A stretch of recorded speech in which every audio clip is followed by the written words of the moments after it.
neighborhoods, and they have names. And I did a thing with one of the stations talking about the charter schools, and all these things are prepping for this new neighborhood type of system that's in place.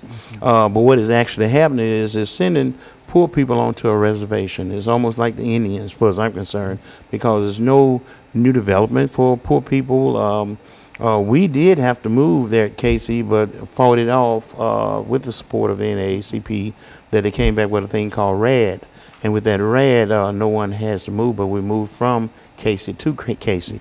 But that's not the case in a lot of cities with where HUD is giving the property to Housing Authority. Folks is having to move and don't have anywhere to go. And so, Pastor, what we're saying here is that some of the policies that have been followed dealing with housing has led to the removal of a large number of individuals who might have been in public housing, but now they're no longer in public housing, and so they're in a real sense almost on the streets. Talk about it from that perspective. There's a new homelessness out there that exists now as a result of Nashville's growth. You know, I mean, I appreciate the positive side of the growth of Nashville and everything with all the development.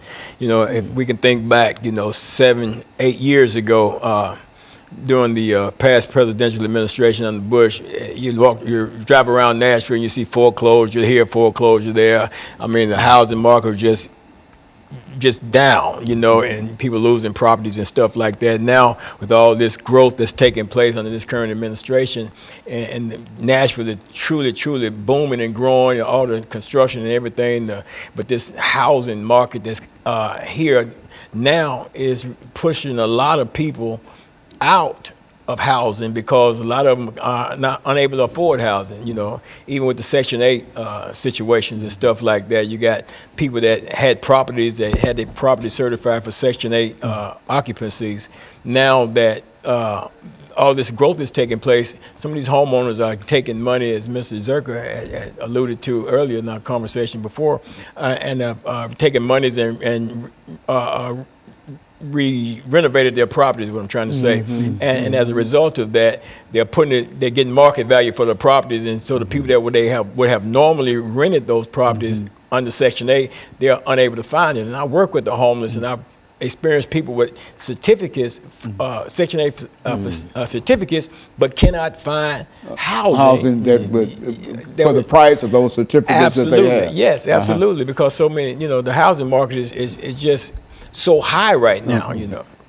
Is it good to say, I mean, can we say that most poor individuals in town have been priced out of housing, and therefore they're almost homeless? Oh yeah, absolutely. Yes, they've been priced out of housing, they're almost homeless, and some of them are homeless. You know, you get calls, man, from where I work at, you know, a woman and her children and stuff looking for somewhere to go. She's got a job, but she can no longer afford to stay in the place that she is in because the landlords are seeing the rise in the market value for rentals, and they're raising these rents up to the level where people cannot pay them. And then you've got people that's coming in from bigger cities and stuff like that that's used to paying high dollar rents, and then the rents they paying here, they're actually saving money.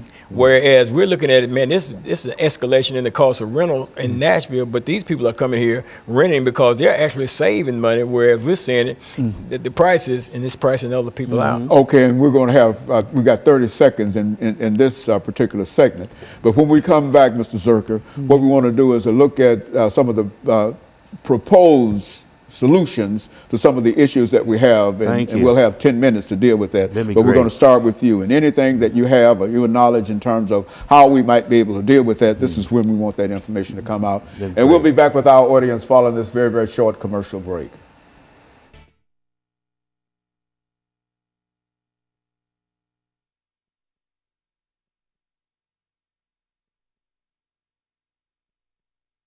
Section 8, which is a set amount of money that the government can pay. Yeah. If they give you $200 or $300 for an apartment, and you ordinarily could have taken care of that, Right. but now that they go back for 5. Well, what about raising the amount of money? Yeah. Is there a possibility? in No, reference? it's even worse than that. Okay, well, they're not renting to a Section 8. Well, you hold it, Okay. hold it, because that's what we want. This is the time that we want that out. We're gonna have 10 minutes, and when we come back, you got 5 minutes to lay out as loudly and as fast as you possibly can. I'm give you some solution stuff. Too, That's what I'm talking yes, about. Sir. Just speak up. Oh, I got you. I got you. 5 minutes, and then you grab the next 5 minutes, and you speak up, and we're gonna try to do this. I want to talk about the significance, because you said something about fighting against moving out, so they're moving from Casey to Casey. Yes, sir. And that's not been the case. Nowhere. The other places around. This is the only place. Really significant. It is. Okay. Well, anything y'all have to say about that? That was one. You got 10 minutes. That was one through fighting off what they had, the revitalization. Everybody had to move. They were going to tear down the whole thing. And where were we going?